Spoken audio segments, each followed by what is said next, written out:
Friday evening ಇವತ್ತಿನ ರಾತ್ರಿ ಊಟಕ್ಕೆ ಉಳಿದಿದ್ದು ತಿನ್ನಂತೆ ಅನ್ನೋ ರೀತಿ ಬೆಳಗ್ಗೆ ಮಾಡಿರೋ ಪಲಾವೇ ಇತ್ತು. ಅದನ್ನು ಹಾಗೆ ಕೊಟ್ಟರೆ ಮಕ್ಕಳಂತೂ ಖಂಡಿತ ತಿನ್ನಲ್ಲ. ಹಾಗಾಗಿ ಸ್ವಲ್ಪ ಹಾಗೆ ಏನಾದ್ರು ಆಲ್ಟ್ರೇಷನ್ ಮಾಡೋಣ ಅಂತೇಳಿ ಮೊಟ್ಟೆನ ಹಾಕಿಬಿಟ್ಟು ಫ್ರೈ ಮಾಡ್ಕೊಡೋಣ ಅಂತೇಳಿ ರೆಡಿ ಮಾಡ್ಕೊತಾ ಇದ್ದೆ. ಒಂದು ಬಾಣಲೆಯಲ್ಲಿ ಸ್ವಲ್ಪ ಎಣ್ಣೆ ಈರುಳ್ಳಿಯನ್ನು ಚೆನ್ನಾಗಿ ಕಟ್ ಮಾಡಿ ಫ್ರೈ ಮಾಡ್ಕೋಬೇಕು. ಇದರಲ್ಲೇ ಮಸಾಲೆ ಇರೋದ್ರಿಂದ ಮೊದಲೇ ಪಲಾವಲ್ಲಿ, ಹಾಗಾಗಿ ಅದಕ್ಕೆ ಎಕ್ಸ್ಟ್ರಾ ಸ್ಪೈಸಸ್ ಏನು ಆ್ಯಡ್ ಮಾಡಲ್ಲ. ಮೊಟ್ಟೆನ ಹೊಡೆದು ಚೆನ್ನಾಗಿ ಬುರ್ಜಿ ರೀತಿ ಫ್ರೈ ಮಾಡ್ಕೋಬೇಕು. ನಂತರ ಸ್ವಲ್ಪ ಪೆಪ್ಪರು, ಜೀರಾ ಪೌಡರು, ಸಾಲ್ಟು ಇದಿಷ್ಟು ಹಾಕ್ಬಿಟ್ರೆ ಸಾಕು.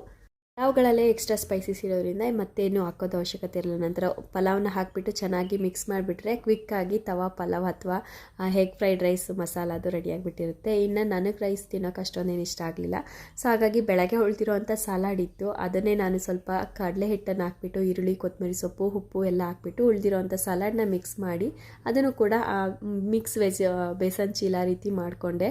ರಾತ್ರಿ ಊಟಕ್ಕೆ ವೆಯ್ಟ್ ಲಾಸ್ ಮಾಡಬೇಕಾದ್ರಾಗಲಿ ಅಥವಾ ಹೆಲ್ದಿಯಾಗಿ ರೊಟೀನ್ನ ಫಾಲೋ ಮಾಡಬೇಕಾದ್ರೂ ಈ ರೆಸಿಪೀಸ್ಗಳನ್ನ ನೀವು ಟ್ರೈ ಮಾಡ್ಬೋದು. ತುಂಬ ಚೆನ್ನಾಗಿರುತ್ತೆ. ನೀವು ಇದಕ್ಕೆ ಹಾಗೆ ತಿನ್ನೋಕ್ಕಾಗಲ್ಲ ಅಂದರೆ ಸ್ವಲ್ಪ ಅದಕ್ಕೆ ಎಗ್ಗನ್ನು ನಾವು ಮೇಲ್ಗಡೆ ಹಾಕಿ ಆಮ್ಲೆಟ್ ರೀತಿ ಕೂಡ ಹಾಕಿ ಮಾಡ್ಬೋದು. ಹಾಗೆಯೇ 365 ಡಿಗ್ರಿಯಲ್ಲಿ ರೊಟೇಟ್ ಆಗುವಂಥ ಒಂದು ಸೆನ್ಸಾರ್ ಕ್ಯಾಮ್ರಾದು ಟ್ರೈಪಾಡನ್ನು ನಾನು ಬೈ ಮಾಡಿದ್ದೆ. ಸೊ ಅದನ್ನು ಚೆಕ್ ಮಾಡಿ ಮಕ್ಕಳು ಎಂಜಾಯ್ ಮಾಡ್ತಾಯಿದ್ರು.